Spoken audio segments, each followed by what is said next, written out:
Royals की जो बल्लेबाज हैं उनके बीच का मुकाबला देखने को मिला, और क्योंकि आपने खुद ही बताया कि किस तरह से बॉलिंग स्क्वाड जो है वो केकेआर का मजबूत नजर आता है।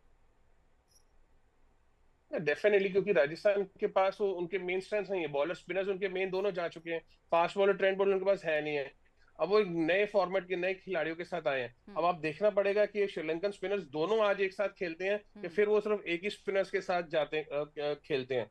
क्योंकि यहाँ पे अगर आपने विकेट्स नहीं लिए तो मुश्किल होगी। अब हम्म। जरूरी है टॉस जीत के, क्योंकि यहाँ पे एक अच्छा बैटिंग विकेट है और राजस्थान रॉयल्स एक पावर पैक बैटिंग लाइनअप है। हम्म। यशस्वी जायसवाल का इनके लिए चलना बहुत जरूरी है, क्योंकि जब जब वो रन बनाते हैं राजस्थान रॉयल्स बहुत अच्छा करती है। पहले मैच में रन नहीं बने, बट आज मौका है कि जितनी जल्दी वो शुरुआत करें, क्योंकि दूसरा ही मैच है तो राजस्थान चाहेगी कि आज हम्म। जीत से अपना खाता खोलें। हालांकि उस मुकाबले में रन भी इतने ज्यादा बन गए थे कि आप उसके नजदीक भी पहुंचे, लेकिन उस तक पहुंच पाना, उसको पार करना अपने आप में एक इम्पॉसिबल टास्क ही नजर आता था। और सनराइजर्स हैदराबाद तो खुद ही अपने रिकॉर्ड बना और तोड़ रही है। एक बार जो प्रमुख खिलाड़ी हैं केकेआर के, उस पर नजर डाल लेते हैं। अजिंक्य रहाणे हैं, वेंकटेश अय्यर हैं, आंद्रे रसेल, रिंकू सिंह, हर्षित राणा, वरुण चक्रवर्ती, सुनील नरेन, जैसे हमने जिक्र किया सबसे एक्सपीरियंस खिलाड़ियों में से एक है उनके। लेकिन एक और बात है नोएल, पहले अगर हम रहाणे की बात करें तो वो एक जिम्मेदारी, कप्तान की जिम्मेदारी वाली पारी उन्होंने खेली, लेकिन जो सबसे महंगे खिलाड़ी है वेंकटेश अय्यर, उनका बल्ला नहीं चला। और आज मैच का नतीजा क्या होगा, उसमें उनका उनकी भागीदारी जो है बहुत ही इंपॉर्टेंट होने वाली है, उनका रोल इंपॉर्टेंट होने वाला है। अगर वो नहीं चले तो फिर बात बिगड़ सकती है केकेआर के लिए। बिल्कुल, देखिए, जैसा श्रेयस अय्यर केकेआर से गए, बट अजिंक्य रहाणे आने के बाद आई थिंक कुछ उतना बड़ा लॉस नहीं हुआ है। हम्म। यस, अजिंक्य रहाणे भी वो एक्सपीरियंस लेके आते जितना श्रेयस अय्यर के पास भी है।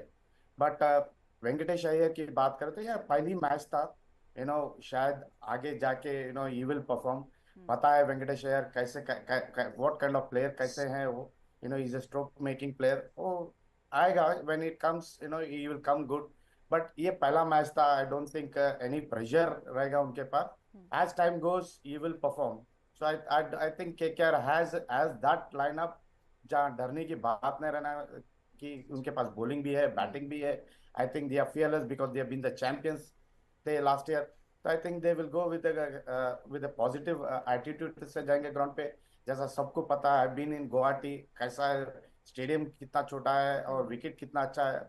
And it's going to be a good match. जी, गुड मैच की जो है हम उम्मीद कर ही रहे हैं। और क्योंकि दोनों का ही जो मेंटल फ्रेम है वो सेम ही है, दोनों ही पहला मुकाबला हार गई है, लेकिन उन्हें ये भी ध्यान रखना होगा कि सिर्फ पहले मुकाबले के हारने से जो अंत तक नतीजा है वो बदलता नहीं है। एमआई का उदाहरण हमारे सामने है, लगातार पहली ओपनिंग मैच हारने का रिकॉर्ड है, लेकिन 5-5 बार की वो चैंपियन है। अब एक बार राजस्थान रॉयल्स की प्रमुख खिलाड़ियों की बात करते हैं। संजू सैमसंग है, कप्तान के रूप में वापसी हो गई है। यशस्वी जायसवाल है, रियान पराग है, ध्रुव जुरैल है और संदीप शर्मा है। पहले मुकाबले में जैसा कि मैंने जिक्र किया था 286, पहली बार तो जैसा हमने गेंदबाजी की बात की और संदीप जी ने आप कहा कि कमजोर हो गई गेंदबाजी, नतीजा था 286 रन का स्कोर खड़ा करवा लिया। हालांकि बल्लेबाजों ने भी दम दिखाया, 242 तक तो पहुंचे।